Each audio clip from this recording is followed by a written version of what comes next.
What's going on, guys? Toasty here, Get Burnt, and a few days ago I got a bright idea for a new series. The series is called Then and Now. Basically, this series is where I take video game series or franchises and go completely through them and see where they've gone over the years. The first episode is about Sonic the Hedgehog because he is personally my most favorite video game character. Now in these, I'm going to go through every single game that I can in the series. Besides games that were canceled or educational games or arcade, maybe. In this case, I will not do arcade. But if it was like Street Fighter, then I would have to do arcade. That is needed. But I'm going to try and go through every single game in the series that I can. But if I miss any, no promises, of course, because I honestly don't know if I'm going to miss one or not. So now I want you guys to tell me what old school video game franchises that you want me to do. In future, I plan on doing episodes on Mario, Donkey Kong, Final Fantasy, Mega Man, and maybe even short video game series like Banjo-Kazooie. Alright, now just saying before we start the video, the first episode will be in parts, so this might end up being up to 10 parts. I honestly don't know, but I doubt there will be that many parts. But finally, onto the real video. Ladies and gentlemen, I welcome you to my new series, Then and Now.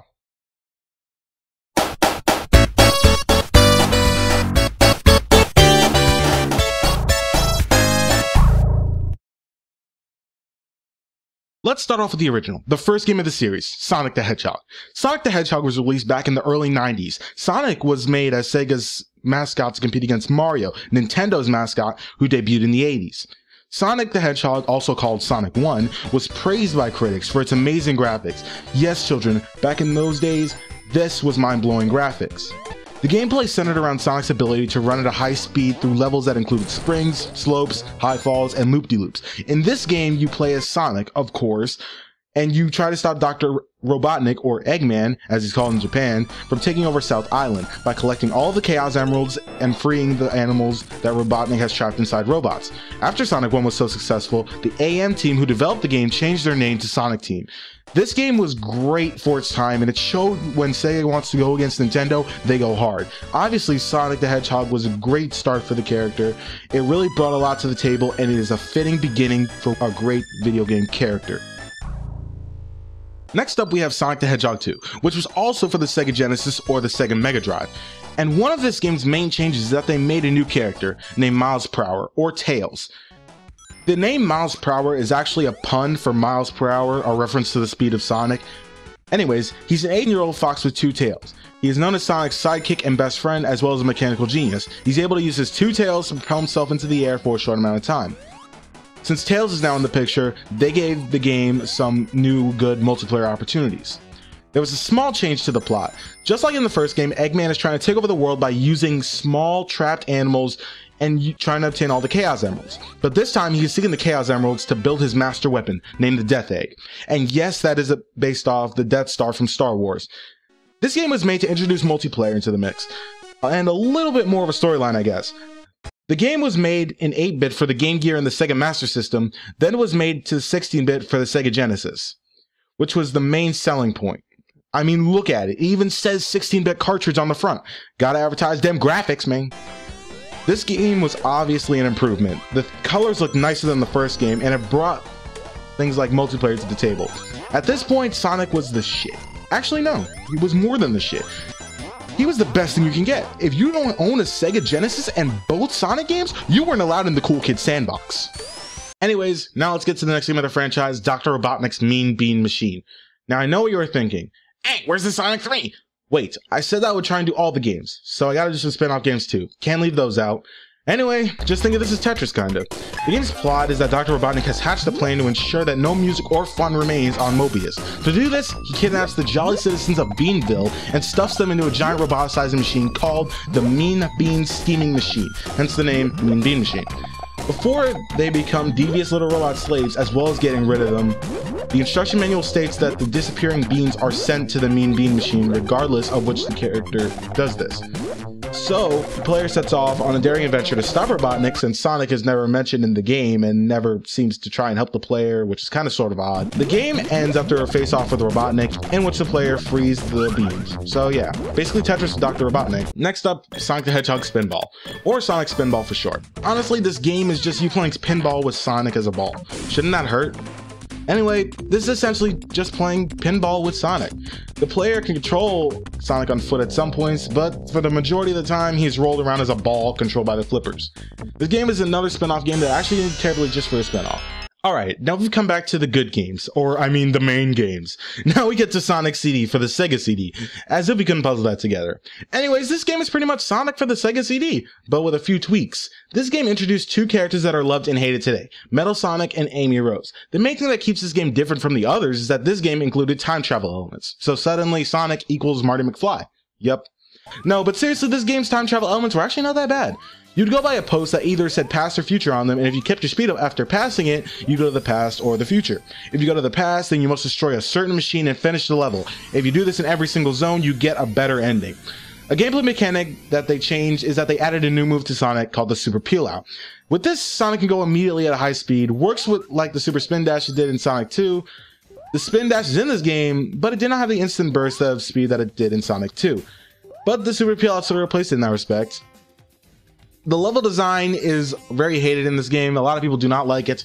It is not that great, in my own opinion, but you know, to each his own. Some people might like it, some people might hate it, but in full, the game was not that bad. Next, we have Sonic Chaos for the Sega Game Gear and the Sega Master System.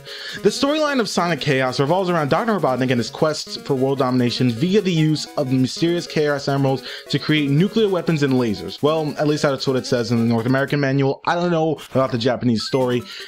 The gameplay is very similar to the other 8-bit Sonic games, but now they allow you to use Tails as a main character as well, so not just co-op. So yeah, the game is the same as the earlier titles, with a tiny bit of different story and a choice of playing as Tails mainly. And now we finally get to, drumroll please, Sonic the Hedgehog 3. That was anticlimactic. Anyways, Sonic the Hedgehog 3, or Sonic 3 for short, was a game made for the Sega Genesis. The story is pretty much this. After Sonic defeats Dr. Robotnik at the end of Sonic 2, his space station, the Death Egg, crash lands on a mystical floating landmass called Angel Island. As Dr. Robotnik begins to repair the damaged ship, he meets with Knuckles, the Echidna, the last surviving member of the ancient civilization of echidnas that once inhabited the island. He is also guardian of the Master Emerald, which grants the island its levitation powers. Knowing Sonic and Tails will try and track him down, and realizes he can use the Master Emerald to power the ship, Dr. Robotnik dupes Knuckles into believing that Sonic is trying to steal his emerald. Shortly after, Sonic and Tails, in their biplane, the Tornado, are in search of Dr. Robotnik. Sonic, possessing the Chaos Emeralds from the events of Sonic 2, then turns into Super Sonic. As soon as they arrive, Knuckles ambushes Sonic from underground and knocks the Chaos Emeralds from him, returning him to normal. Knuckles steals the emeralds and disappears inland. As Sonic and Tails travel through the levels, they encounter Knuckles in almost every level while he hinders their progress. In the last level, the launch base zone, the Death Egg launches off for the second time, knocking Knuckles off a pole and sending him plummeting to the ground. Sonic travels to the platform on the Death Egg, fights and defeats Robotnik for the last time in the game. The Death Egg falls and explodes. This game is probably the most loved Sonic game ever. You may think I'm exaggerating, but no. This game is the most praised game in the Sonic series, most likely, with the exception of Sonic 3 and Knuckles, which we will get to later. This game was a huge improvement over the last two and was loved by so much of the fan base. Now we have Sonic Drift. This was the first real attempt for them to make a kart racing game based on Sonic. Sorta like Mario Kart, but shittier. The only playable characters are Sonic the Hedgehog, Tails, Amy Rose, and Dr. Eggman. This game was not that good, and the fans didn't really like it at all. They tried to make Sonic Drift 2 a lot better, but it was still very unsatisfying to play. Now we have Sonic and Knuckles for the Sega Genesis. This acts as an expansion pack for Sonic 2 and Sonic 3. Sonic 3 had left an unfinished taste in some people's mouths, and that's because the game wasn't finished. Sonic 3 and Sonic and Knuckles were originally supposed to be one game. Since that is, the gameplay is pretty identical to Sonic 3. The game allows you to play as Sonic and as Knuckles as main playable characters. This is pretty much the story. In Sonic's side, the story picks up immediately after the events of Sonic the Hedgehog 3. Dr. Robotnik's orbital weapon, the Death Egg, which was damaged by Sonic, crash lands on floating island, landing in a volcanic crater. Sonic continues to track down Robotnik as he travels through each zone looking for the Chaos Emeralds, once again coming into conflict with Knuckles the Echidna, who believes he is trying to steal them.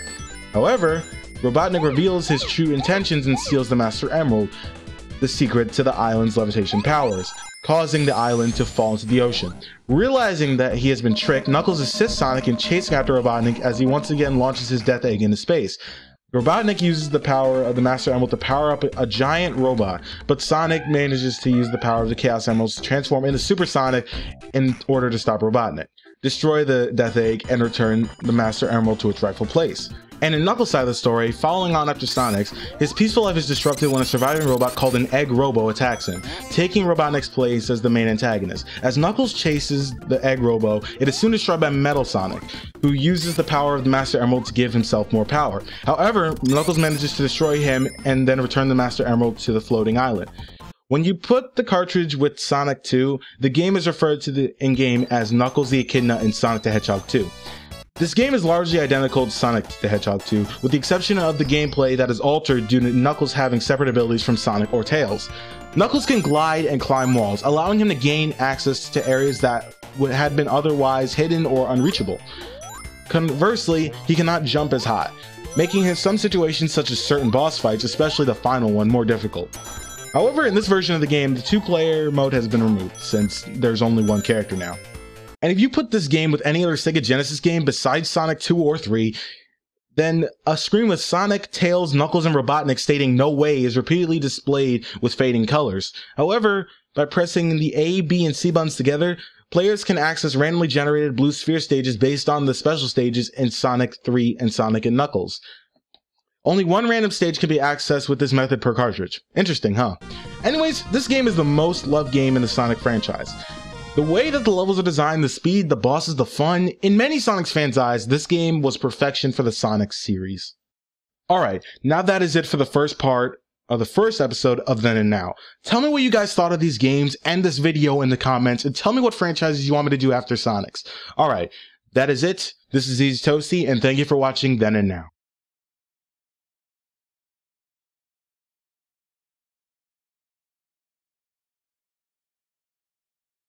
Follow my Facebook and Twitter for my latest updates. I also post thumbnails and ideas for future videos that might interest you. Links to my Facebook and Twitter are in the description. Ladies and gentlemen, have a good night.